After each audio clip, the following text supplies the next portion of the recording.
Poetry number 1, The Beginning. The stage was set in the most ordinary manner. No fancy lights, nor welcome to the world banner. Just the warmth of a mother's blood and her tangled pubic hair. Amidst the painful cold of January's air, deep inside the jungle of Sumatra, that's all that I needed to begin the grand opera.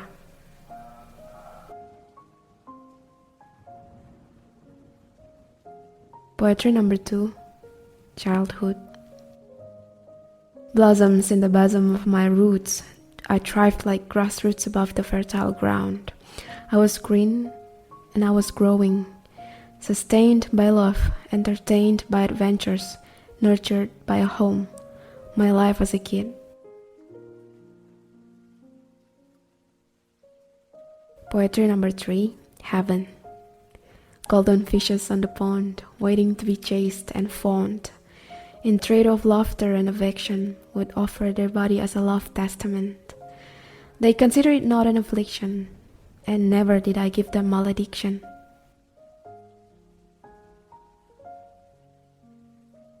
Poetry number 4, Nap. Once upon a time, I took a nap. I laid my body down by the side. My ear kissed the floor. As the air drifted in from the door, it touched my skin gently. Ah, so chilling. Alas, I couldn't sleep, my eyes wide open. There were many ants on the floor, walking around and giving kisses to each other. When I was sure that no ant was kiss-deprived, I closed my eyes. That is when I heard the sound of a breathing. It was so close beside my ear, my body froze so I could concentrate. What is it? What is breathing so close to my ear? Then I opened my eyes in bewilderment.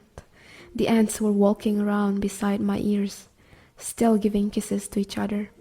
It is them, I concluded. Poetry number 5, Upon the Old Bridge on the Way to School. School children walking on the bridge, sustained by tiny ropes, big old rocks on the bottom, yet no fear of the chasm.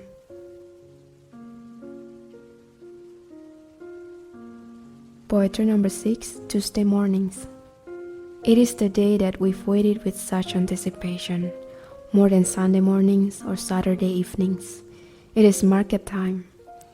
Rather than the same old faces, it's time to see some new faces, with fairer skin, prettier clothes. It is market time. Rather than muddy dirt on our bare feet, it is time to wear some sandals and walk on the smooth asphalt road. It is market time. Rather than eating rice with some cassava leaf soup, it is time to eat some miso, the most delicious food in the world. It is market time. Rather than putting oxygen out of my lung, I breathe in as much time to my lungs. Poetry number 7, Under the Wooden Table. On that wooden table and chair, I remember seeing a woman sitting alone. She was one with the air, a mixture of coldness from the morning dew and of warmth from the cigarette smoke. She couldn't be bothered. She was having a serious conversation, in her mind, with herself. Her back straight and tall as the eucalyptus tree, her right hand on the table, her left hand holding fast to the cigarette. Her face a canvas of contradictions, of woman's tenderness and life's tragedies. Dear woman, I wish I understood, but I was just a child hiding under the table across your ankle, waiting to steal the remaining of your cigarette butt.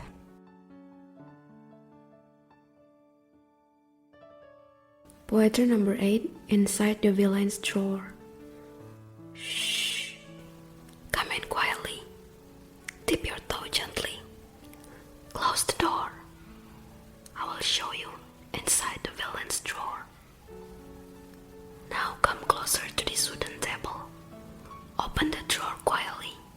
It is unlocked. Do you see there in the middle? Beside the aviator reading glasses. No, don't try it on. Focus on the thing I'm about to show you. Look, a vintage lavender hair gel. On the package, the painting of a Victorian lady with a glamorous red dress, a sign that it is made for villains. Now open the tin container. It might be a bit sturdy. You'll need to apply some strength. Can you do it? Okay. Now, scoop your finger into the turquoise gel. Then put that finger close to your nose. Smell it. Don't defend yourself against the lavender scent.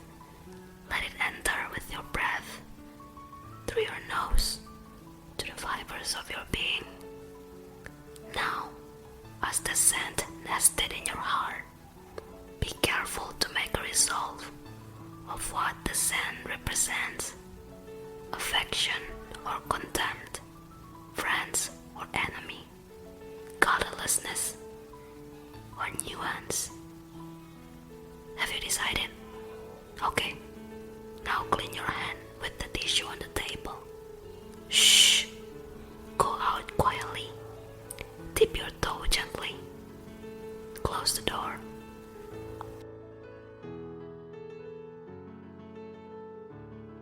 Poetry number 9, on one New Year's Eve. On one New Year's Eve, which year my memory no longer conceives, I bereaved. Mom got sick, Dad got drunk, I got spanked.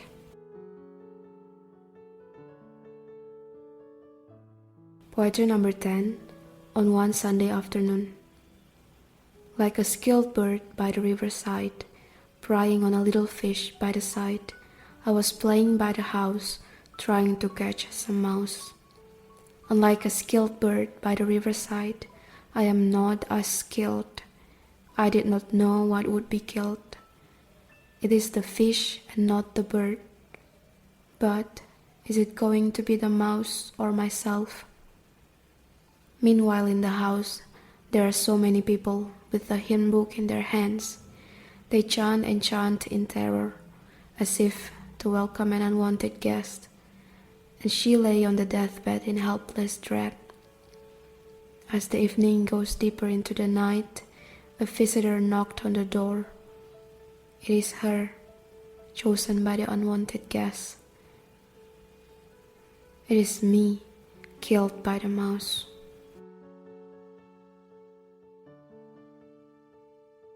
Poetry number 11, my red Christmas dress. Unlike the rest of the kids, I never waited for Christmas Eve.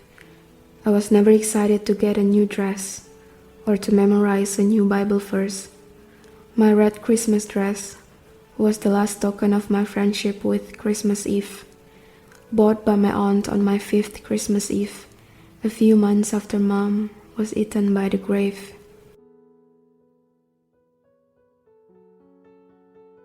Poetry number 12, a white Pentecostal church on the hill.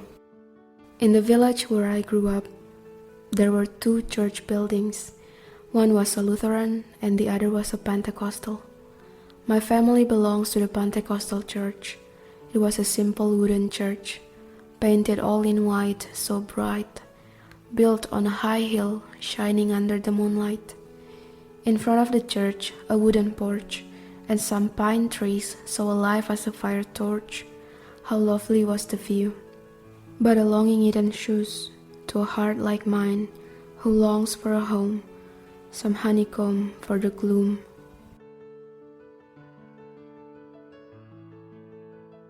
Poetry number 13, plucked out. If the universe is like a big banyan tree, and children are the roots hanging on the branch I used to hang on was cut off. Some decayed by age, some defeated by sickness, some too tired to hang on. My universe cut off. I fell down slowly and steadily. To the ground I grow, year by year to come, never become a branch, rootless all along above the ground.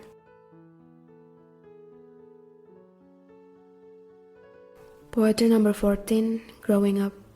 As we grew up, There's more air in our lungs than we can breathe, though sometimes there can be less air, and it can be suffocating.